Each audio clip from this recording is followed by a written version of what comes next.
Gentlemen, Azovstal. Some Mm. people are calling it an evacuation. Some people are calling it a surrender. Let's also talk about a little bit about Commando Crossfire Super Chat and the age of the fighters. Let's talk about Kaliningrad. Let's talk about all the news. Sammy says, Gonzalo, do you have a Telegram channel? Gonzalo, you don't have an official Telegram channel, not yet. So I will answer that. Not yet. And Tyler Durden says, keep it up, gents. Great content. And Toilet Sauce says, you have to love the spin of the MSN. No mention of surrender or POWs. No, comrade, they are being evacuated. Just don't say they're heading to Russian-controlled territory. Alexander Gonzalo, the floor is yours. Well, can I just start with what the Russian Ministry of Defense is saying? And this is the briefing by the Russian Defense Ministry. They do usually 2, sometimes just 1 briefing every day. They begin with these words: the surrender of fighters from the Azov Nationalist Unit and Ukrainian servicemen blocked at the Azovstal plant in Mariupol began yesterday. So they use the simple, straightforward word surrender. So that's the Russian take. Now, we've had lots of stories, lots of accounts about how these people are going to be exchanged, how they were ordered to lay down their arms, and there's going to be an exchange eventually, and that negotiations are underway about that. I'm going to say straight away that the Russians have said nothing about any plans or any discussions to exchange these people. As far as the Russian officials' statements are concerned, this is a straightforward surrender, apparently made without conditions. So an unconditional surrender of the troops in the Azovstal factory. I think we ought to say that because, as various people have been commenting, it's been referred to across the Western media with other words as an evacuation. That's the favored word. That, of course, all originates from the Ukrainian authorities.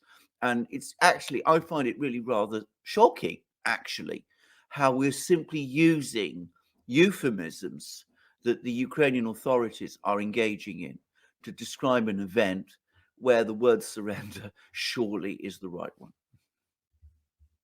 Yeah, I mean, like, if you look at the dictionary definition of surrender is when you give up your willingness to fight an enemy and give yourself over to the mercy of that enemy, which is what is happening in this situation. An evacuation is when people who are stranded are moved away from that stranded position by people on their side. I'm not giving the best Merriam-Webster definition, but that's roughly it. This is a surrender.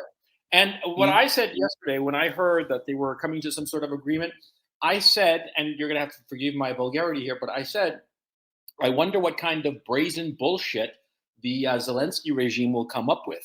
And here you go. They just redefined the language. I mean, this is very, Lewis Carroll through the looking glass, words mean whatever I want them to mean. This is absurd. Now, what's very interesting is that there are reports. Now, this is unconfirmed, but there are reports that the Russians who are taking custody of these individuals, that is, accepting their surrender, are screening them, filtering them very, very carefully. They are checking their real identity against their paper and against Russian databases that they have.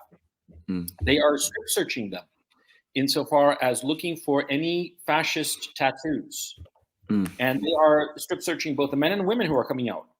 Because do keep in mind, a lot of these women, they are very beautiful. The one that was, the 2 women there that were, greeting the Pope in that famous photograph and looking so tearful, because their husbands are Azovstal. Yeah, well, both of those women are covered with swastika tattoos underneath their very prim and proper clothes, And so anyway, the Russians are doing that. They're fingerprinting and photographing these individuals. Of course, the ones that require medical attention are getting medical attention. But what's interesting is that they are being held under guard. And once they are recovered from their injuries, they're going to be transferred to the POWs. And here's the interesting thing. The ones who are considered harmless, that are just regular soldiers, they're going to be in regular Russian POW camps. The foreign low-level mercenaries are going to be criminally prosecuted.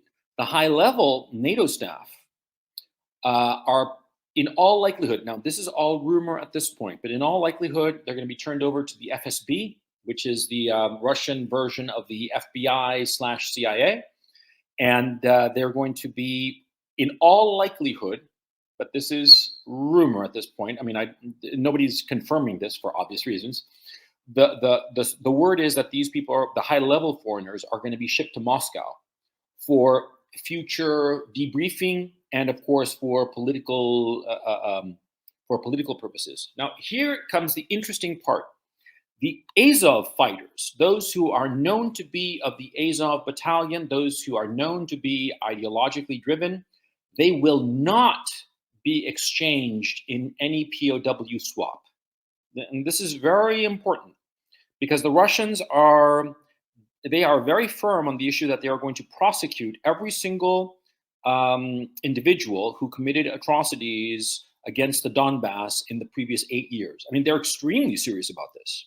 The only POWs that they are going to swap are those that they know for a fact are innocent of any war crimes and who are just regular soldiers. Those are the only ones who are going to be swapped in any kind of POW swap that might arise. Because at this time, there is no agreement between the Zelensky regime and Russia for a prisoner swap. Yeah, that's what I have to tell you. Yeah, no, I completely agree with that. And I think, too, that that's why they are so furiously spinning this whole issue as, it's an evacuation, not a surrender. And the spin is monumental. I mean, the ability to fool yourself and for other people to allow themselves to be fooled because, come on, we're all grown-ups. None of us is that stupid. And so the fact that everybody is marching along to this ridiculous notion that this is an evacuation, it's just ridiculous. And so it seems to me, and this is, you, Alexander, said that you're not going to speculate because you're not one to speculate irresponsibly, because of course you cannot, because that is my department to speculate irresponsibly. And so my irresponsible speculation is, I think that probably the situation in eastern Ukraine and Donbass is much, much worse than we realize. Not in terms of the actual map, but in terms of morale, in terms of the men just being at their wits' end. I also believe, too, that there must be an enormous amount of pressure coming from the family members of so many of the men fighting. Because, these babushkas, these wives, these children of all these fighters, the amount of social media pressure, it must be overwhelming for the Zelensky regime because, as they say, live by the sword, die by the sword. Fine. Live by the social media, die by the social media. And I think that they must be feeling the heat and, to the point that they're kind of like afraid to step outside insofar as social media is concerned for fear of getting attacked by mothers, wives, daughters, children of fighters, and saying, this is crazy. You have to end this. This is pointless. And so I think that a lot of that must be going on. I'm not giving a specific point to this, but I'm just saying that must be a very large factor. And that's why they're so furiously spinning this as an evacuation rather than what it is, a surrender. Because if it were to be played as a surrender, if it were to be played straight, or even if those men had been allowed to die, because that was Zelensky's original idea. The Zelensky regime wanted those men to die, potentially to have a bunch of martyrs.